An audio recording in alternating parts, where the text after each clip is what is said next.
everyone, Ted Porter at the BeemerShop. We're here at the Hamburg MOA Rally 2016 with the HEXcode crew, and Stephan here has brought a really cool new item that's going to be debuted this fall. It's called the HEXezCAN. It's a quick plug-and-play device for your GS liquid-cooled bike that allows you to plug stuff into the CAN bus, plug and play, simple installation, plugs into this module here under the seat, and either you can use it in its default setting or it has programmable features, which you can see up here on the screen, which Stephan's going to go into a little bit more detail about. Good morning, Stephan. Thanks, Ted. Good morning. Yes, Ted, I've got another one here just so everybody can see the size. It's really small, roughly the size of my thumb, and it is so simple to connect. It's called the HEXezCAN for the reason that it's really easy to configure and install. We installed it in this bike roughly 5 minutes, I would say. The most difficult part is routing it to the battery. That's probably the part that took us the better part of 3 minutes. And then you have the connections that plug into the CAN bus. You literally unplug it from the RDC module, plug it in the one side, plug the harness in the other side, and then you're left with 4 outputs that you can plug any of your accessories into. Now these accessories are real simple to plug in. We literally just installed 2 auxiliary lights. We have some brake lights. We even have the capability of installing an air horn and driving the air horn directly from the device. The channels are all separately individually fused. You can set the electronic fuses using the software depending on what load you're driving.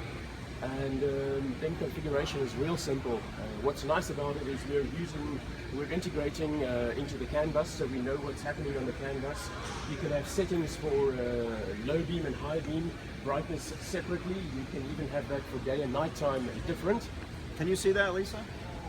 And you can configure functions. For instance, if you have the flashing your turn signals on the one side. Show this. If we have the turn signal on, then the corresponding light is off so that it doesn't flood the turn signal. When the turn signal goes off, when the turn signal goes off, the light comes back on. Using the normal handlebar switches, we've got the settings between high beam and low beam. Then there are some fun features that aren't always all that legal, and I wouldn't suggest you use them on the road. But we've got the flash to pass strobing on the flash to pass switch. We can do the same on the horn. And what's really cool is you can even configure the brightness whilst you're riding. You take the wonder wheel, you hold it to the left for 5 seconds, and then you can adjust the brightness of your lights whilst you're on the go. That's very cool. You simply just leave it for a while, it times out, and your wonder wheel setting or your wonder wheel operation is as per normal again. So you don't need to install any of the mic pit switches or any of that kind of no stuff on switches, the bike? No relays, nothing. Even the air horn, we've been using the Denali air bomb or the sound bomb on some of our demos, and that plugs directly into one of the outputs, no relays, nothing. And it works perfectly. You hit the horn switch on the bike, your normal stock horn switch, and the air horn is triggered. Very cool. And what are some of the cool things you can do about the, now this is just a quick little inexpensive LED light that was purchased. Obviously you can put whatever kind of LED light you want on here. And then what are some of the features that you can do with this LED light with the programming? Whilst we have the feature of programming this stuff, we decided to add some safety features. On the brake lights, for instance, we've got 4 modes. You've got the normal stock mode. When you hit the brake light, it just comes on, the auxiliary brake light. I think this one is currently set up for the flashing. With flashes continuously when you brake. The alternatives are the California legal flashing, where it flashes 4 times and then it remains on. And then the third one is very similar to BMW's dynamic braking, where when you decelerate faster than a certain preset value, then you will get the flashing on the brakes. So in other words, if I'm going 30 miles an hour and I hit the brakes really hard, or above 30 miles an hour and hit the brakes hard, this thing will flash momentarily and then come on solid. No, it'll keep on flashing. Just keeps flashing. In the emergency deceleration mode. It keeps on flashing until you've released the brake. Because you're assuming an emergency stop. Right. So it'll get their attention. Absolutely. The contrary is also true. What I like about that specific feature is if you're riding the twisties at quite a good speed and you decelerate, you close the throttle, you tap off, then you get one or two blips, and that's just enough to tell the rider behind you you've decelerated. and then it carries on again. So it's Very a cool. really nice safety feature.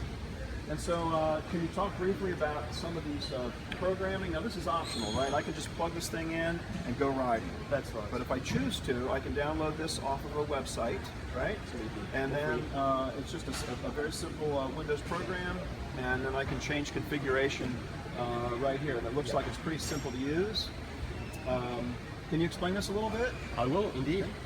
It is available as a Windows application as well as a Mac application. Oh, great. Firstly, you've got the 4 channels. They're all color-coded. You can see there's in red and an orange that are our high-power outputs. Okay, so these would be for your driving lights and so forth. Driving lights, air Yeah. horns, and there's even an option that you can choose where you have the an auxiliary output, which is sort of an ignition output that you want to drive something higher with.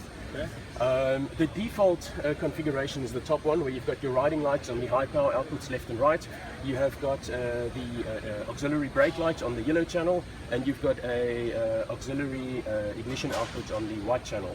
However, if you would like air horns or something like that, you just choose a different setting, and you have to just wire according to the output Right, colors right. of your channels. Now, does this come with connectors so that I can attach my accessories? It does indeed. It comes currently stock is the TE waterproof connector. We also Nice. provide connectors with stubs on them, as well as additional connectors, as well as connectors for blanking plugs if you don't use Okay. certain of the outputs. So waterproof connectors, so that's cool. Yeah, it looks like very high quality stuff. Very cool. Well, we look forward to this product coming out. We figure maybe September, October this year, something like that. Yes, we're thinking in the fall, late fall, the product will be 2016. available. Currently only available for the liquid cooled models. Those are the GS, the R, the RS, the RT, but all the other BMW models, including the GT, GTL, and the previous CAN bus models, the F800s, will follow shortly after. Okay, thereafter. so if I have like a 07 R1200R, you'll have connectors for that eventually as well. Awesome. Well, thanks, man. Appreciate you coming up. Thank you and very much. we look forward to the release of this new product, the HEXezCAN.